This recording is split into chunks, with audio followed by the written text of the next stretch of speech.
All right, what's up? We've been here before.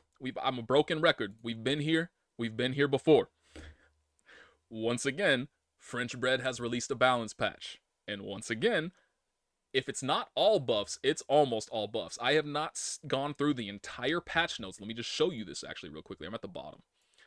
I have not gone through this entire gigantic wall you see of the balance patch notes. I have not gone through line by line. So I do not know if every single character only got buffs.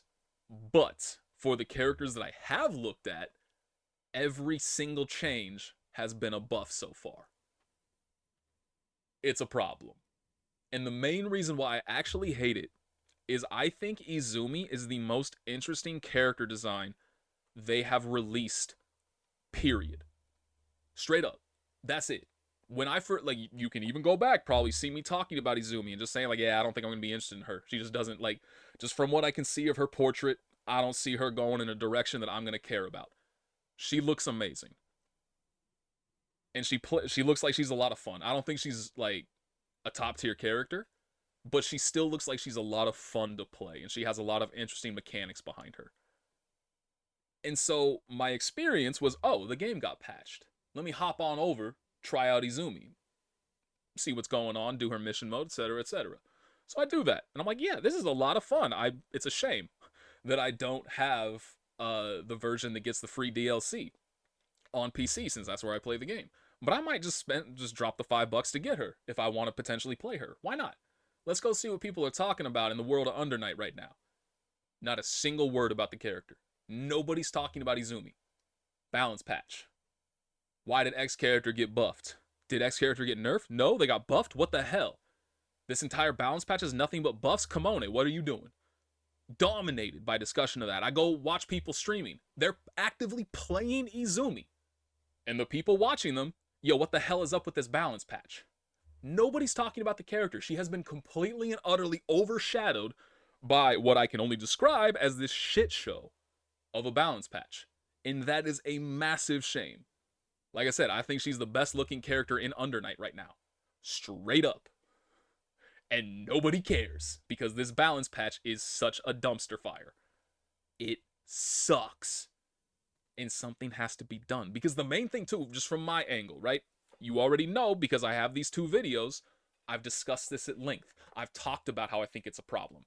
I've talked about the massive disparity between offense and defense in this game. Despite the fact that defense in this game is some of the strongest defense in modern fighting games, it is still completely and utterly overshadowed by the power of offense. And that gap is only widening. And that's a massive problem. And now I've gotten to a point where I'm not even really interested in tuning into tournaments anymore for this game. Because the last 4 tournaments that I have watched, including EVO, the biggest tournament, have been won by Hyde. The last tournament that I watched, both winners finals and grand finals, was a Hyde mirror match. Every single tournament that I tune into lately, the top 8 has at least 3, if not 4 Hyde players there. It's a fucking problem. And obviously, I know this is kind of a boy cried wolf. Well, it's not really, because I'm not crying about a wolf that's not being there. Hyde been overpowered. That boy been broken for a minute now. But I have bitched about the character so often that my continuing to do so doesn't really matter. It's like, there's Nate going off about Hyde again. That boy crazy. But am I wrong? And that boy got buffed. I genuinely, sincerely feel that Hyde is on a tier of his own in this game. Recently, I've had a few disasters, let's say, surrounding Nanase, where I'm starting to be like, I don't know, maybe I want to switch characters. And this balance patch, because again, one of the things that I argued in the top video is that, like, even if you're only buffing characters and you're thinking like, hey, nobody can be angry if we buffed their character, we may have buffed characters they didn't like, but we buffed their character too. But there's a difference in the buffs, right?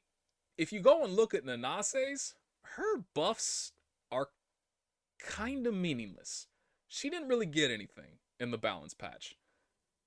Whereas Enkidu, my boy, that boy got some good stuff going on. He's his changes looked pretty nice. Gordeau, same thing. Ori, same thing. Characters that I'm not interested in, but that I'm scared of. Hyde, oh boy. Carmine, oh boy. The disparity between the level of buffs that these characters get can lead to problems as well. And so I was already kind of sitting here like, man, I don't know if I want to stick with Nanase. And now after this balance patch, I'm like, yeah, I kind of really don't care about Nanase anymore. Specifically because it's like, she's a good character. I've talked about this before. She is a character that has every tool available at her disposal. She can play the game in a variety of ways, and she's pretty good at all of them. But she's not great at any of them. And we are reaching a level of power in the top tiers of this game where being pretty good is essentially equivalent to being bad. Because it's just such a gap between what Nanase can do and what the top tiers can do. And this is coming from a place where I have seen that it's fair to say Under Night is top 3 fighting game series for me all time. It's fair to say BlazBlue is number 1, Marvel vs. Capcom is number 2. It's no surprise that I can basically order those in the level of the amount of time that I have spent on them and how good I got at them.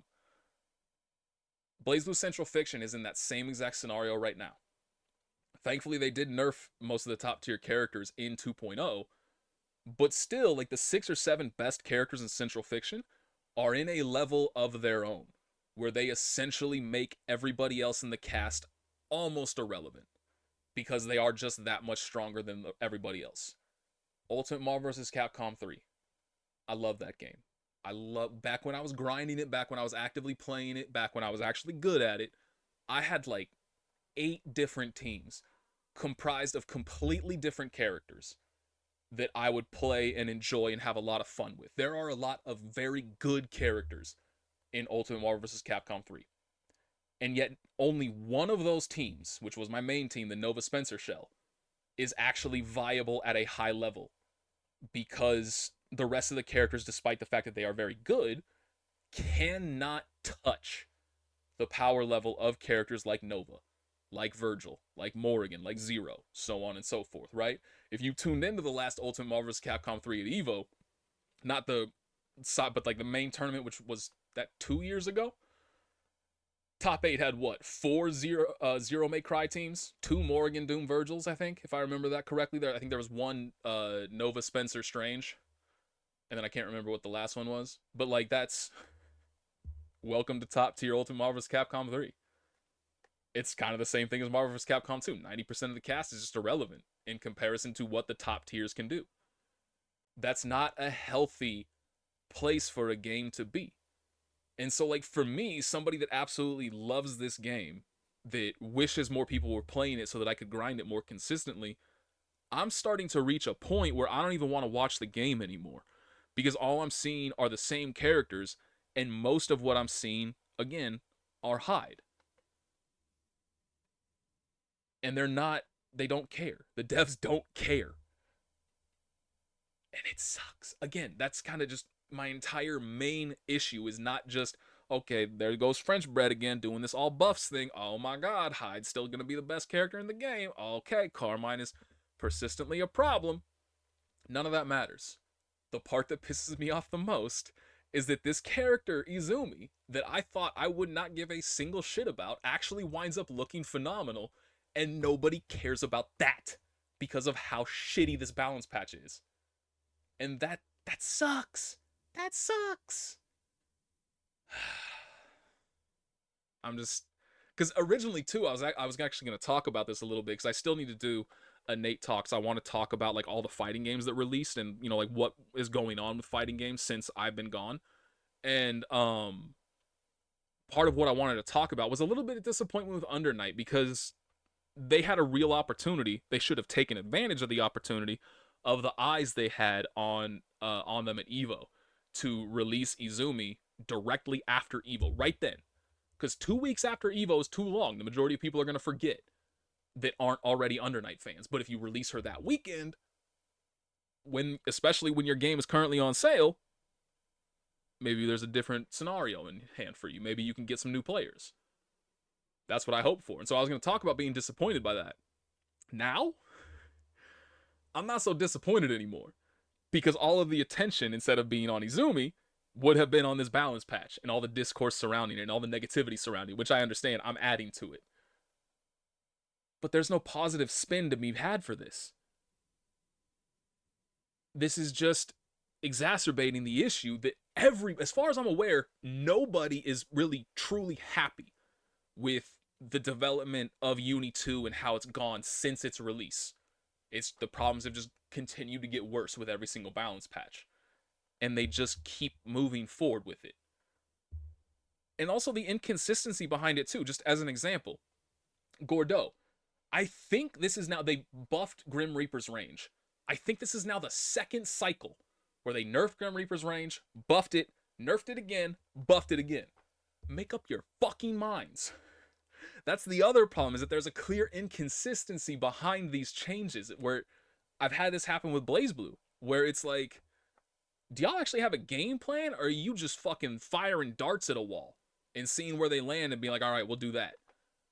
It feels like the latter.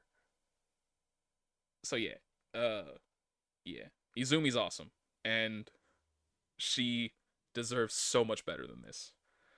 So yeah, bye.